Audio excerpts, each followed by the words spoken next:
قرآن پڑھتے پڑھتے ذکر کرتے کرتے جاتا تھا تو ایک دفعہ خواب میں اماں آئی، کہتے بیٹا پڑھتے پڑھتے نہ آیا کر، تو اتنا پڑھتا ہے کہ تو ذکر کے نور میں چھپ جاتا ہے، میں تجھے دیکھ ہی نہیں سکتی، کچھ دیر مجھے دیکھنے تو دیا کر۔ فرمایا جو ایک دفعہ کلمہ پڑھ کے صاحب ایک مزار کو دیتا ہے، صاحب قبر کو دیتا ہے، اللہ پاک اس کی قبر میں 4000 نور داخل کرتے ہیں، 4000 نیکیاں داخل کرتے ہیں، 4000 گناہ معاف کرتے ہیں، اور ماں کو ہدیہ کرتے ہیں تو 4000 اس کے درجات بلند کرتے ہیں۔ ماں کی زندگی جس کو صرف دیکھنے سے مقبول حج کا ثواب، مقبول حج صرف دیکھیں، اس سے کا تو پتہ نہیں یہ مقبول حج۔ اپنے گھر میں کسی غریب کے بچے کو جگہ ضرور دینا، جس گھر میں غریب کا بچہ ہوگا اس گھر میں غربت نہیں آئے گی۔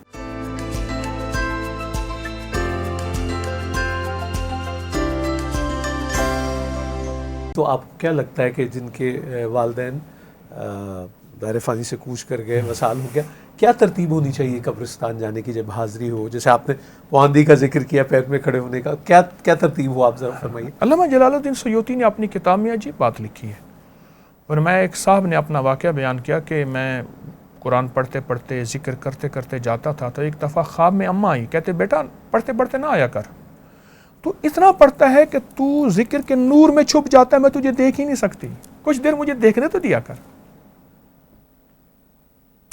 کچھ دیر مجھے دیکھنے تو دیا کر۔ کہا کہ اس کے بعد پھر وہ آ کے پہلے بیٹھتا تھا، اور بیٹھنے کے بعد جو ہے پھر ذکر تسبیحات۔ اصل میں آپ جہاں چل رہے ہیں نا قبرستان میں، وہ بھی قبریں ہیں، جی جی جی قبریں ہیں جی۔ تو قبرستان میں آپ جاتے جاتے اعمال کا ہدیہ دیتے جائیں۔ کلمہ فرمایا جو ایک دفعہ کلمہ پڑھ کے صاحب ایک مزار کو دیتا ہے، صاحب قبر کو دیتا ہے، اللہ پاک اس کی قبر میں 4000 نور داخل کرتے ہیں، 4000 نیکیاں داخل کرتے ہیں، 4000 گناہ معاف کرتے ہیں، اور ماں کو ہدیہ کرتے ہیں تو 4000 اس کے درجات بلند کرتے ہیں ایک دفعہ کلمہ پڑھنے سے، لا الہ الا اللہ محمد الرسول اللہ۔ آپ کو سوچیں، تو قبرستان والے تو طالب ہوتے ہیں کوئی ہمیں پڑھ کے دے۔ اچھی واقعہ سنا، یہ بھی علامہ جلال الدین سیوطی نے لکھا ہے کہ ابو ہریرہ رضی اللہ تعالیٰ عنہ فرماتے ہیں میرے آقا خود بھی روئے، ہمیں بھی رلایا کہ ماں میتیں ہر شب جمعہ میں گھر کے دروازے کے باہر آتی ہیں اور پکارتی ہیں ہم اس گھر میں رہے تھے، اس گھر میں زندگی گزاری تھی، کوئی ہمارا حصہ ہے نیکی کا، صدقہ کا، دعا کا، خیرات کا؟ کہا شام تک صبح تک پکارتے پکارتے تھکی ہاری چلی جاتی ہیں۔ قبرستان کی اور روحیں کہتی ہیں آج کیا لائے؟ کہا خالی ہاتھ آئے۔ ابو ہریرہ فرماتے ہیں حضور خود بھی روئے، ہمیں بھی رلایا۔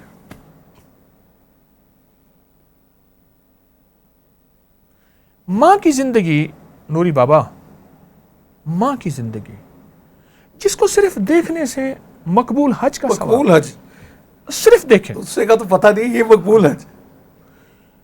کرکٹر ہے، مجھ سے کہنے لگا کوئی مقبول عمل دعا بتائیں، آپ لوگوں کو وظائف بتاتے ہیں۔ میں نے کہا اماں ہے؟ کہہ رہے نہیں۔ میں کہا اماں کا کوئی دوپٹہ، کوئی جوتی، کوئی چیز ہے؟ کہہ رہے ڈھونڈ لوں گا۔ میں کہ ڈھونڈ کے لے آ۔ اماں کا دوپٹہ لے آیا، ایک اماں کی پرانی قمیض شرٹ لے آیا، اور ایک اماں کی جوتے لے آئے۔ میں نے کہا ایسا کر، ان کو لپیٹ کے رکھ، سر پہ رکھ کے اللہ سے مانگ،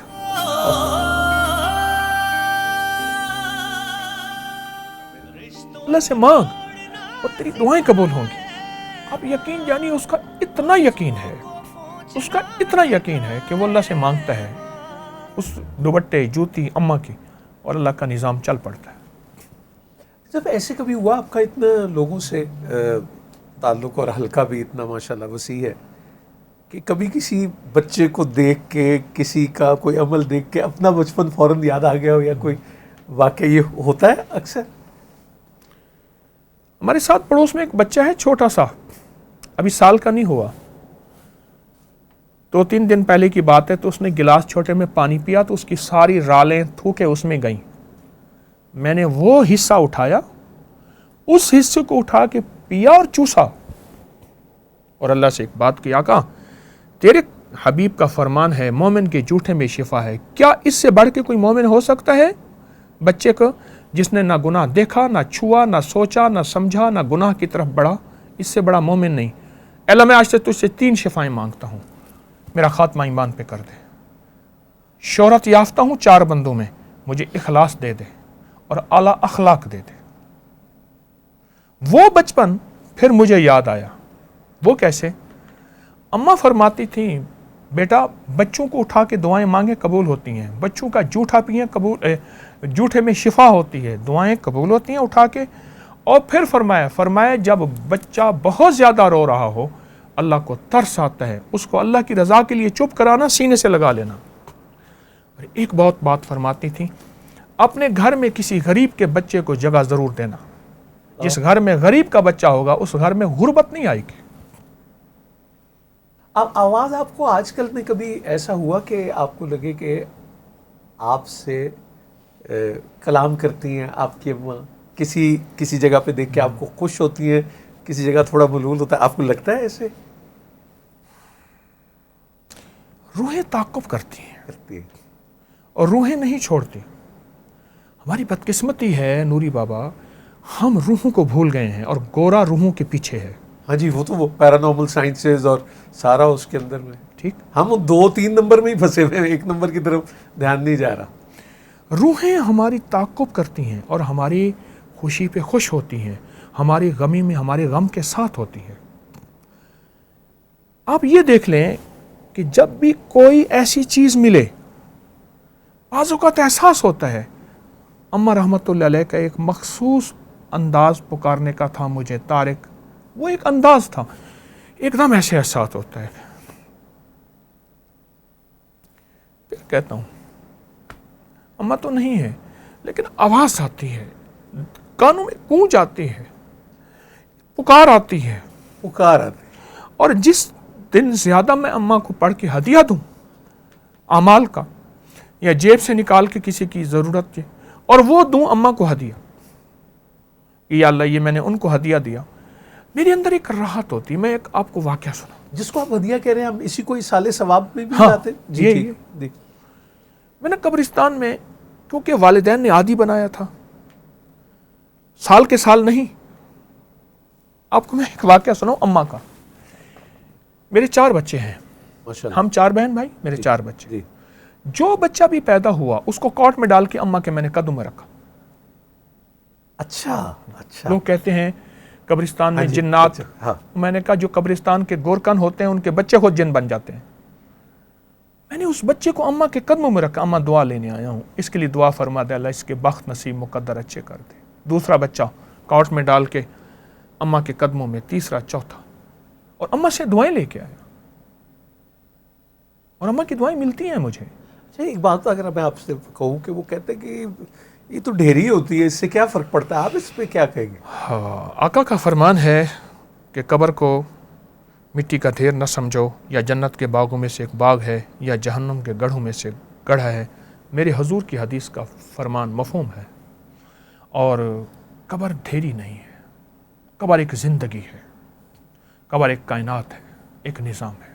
اللہ بخشے محمد کبیر خان صاحب، تو وہ ایک بار کہنے لگے کہ مجھے جب کوئی ضرورت ہوتی تھی پیسوں کی تو میں ابا سے کہتا تھا مجھے دے دے، اب بھی ہوتی ہے تو قبر پہ چلا جاتا، ابا دے مجھے، دے، ملتا ہے۔ اچھا ایک اور بات یہ دیکھیے کہ جو اللہ تعالیٰ نے اپنی محبت کا جو وہ پیرامیٹر جسے کہیں گے، پیمانہ، وہ ماں کے ہی وہ استعمال کیا، یہ کیسا؟ 70 ماؤں سے زیادہ میں محبت کرتا ہوں، اور وہ انفینٹ میں ہے 70۔ یعنی ماں کی مثال دی اللہ نے، مامتا کی مثال دی اللہ نے، باپ کی نہیں دی۔ اور صحابی نے پوچھا آقا میں کس کی خدمت؟ فرمایا ماں، چوتھی دفعہ فرمایا باپ۔ اصل میں ماں جو ہے نا، ماں کی مامتا میں اماں کہنے سے، ماں کہنے سے، ماں جی کہنے سے، اماں کہنے سے جو محبت ہے وہ دوسرے لفظوں میں وہ محبت نہیں ہے، پکار تو ہو سکتی ہے ایک۔ دوسرا، ماں کی جوتی کا احترام ہے کہ اس کو پاؤں سے ایک طرف نہ کر۔ اللہ اکبر، یہ آپ کا اعجاز ہے کہ آپ کو یہ مل جائے گا کہ آپ اس کو پاؤں سے کیوں گھسیٹا؟ ہاتھ سے اٹھا کے، یہ آپ کا اعجاز۔ اس کو پاؤں سے دور نہ کر، اماں کی طرف پاؤں نہ کر۔ حضرت حبیب عجمی ایسے بیٹھ گئے اور پاؤں پھیلا لیے، لوگ حیران، آج تک ٹیک نہیں لگائی، پاؤں نہیں پھیلایا پوری زندگی۔ تو پوچھا حضرت کیا ہے؟ فرمایا میرے مرشد ذوالنون مصری کا وصال ہو گیا، مجھے کشف کی دنیا میں مرشد اور ماں کے ہوتے ہوئے آج تک نہ میں نے پاؤں پھیلائے نہ ٹیک لگائی. ذنون مصری رحمۃ اللہ علیہ کے بارے میں حبیب اجمی نے فرمایا, میں بغداد ان کے ہاں گیا کہ میں نے اپنے مرشد اور ماں کے ہوتے ہوئے, پھر سنیے, نہ پاؤں پھیلائے نہ ٹیک لگائی.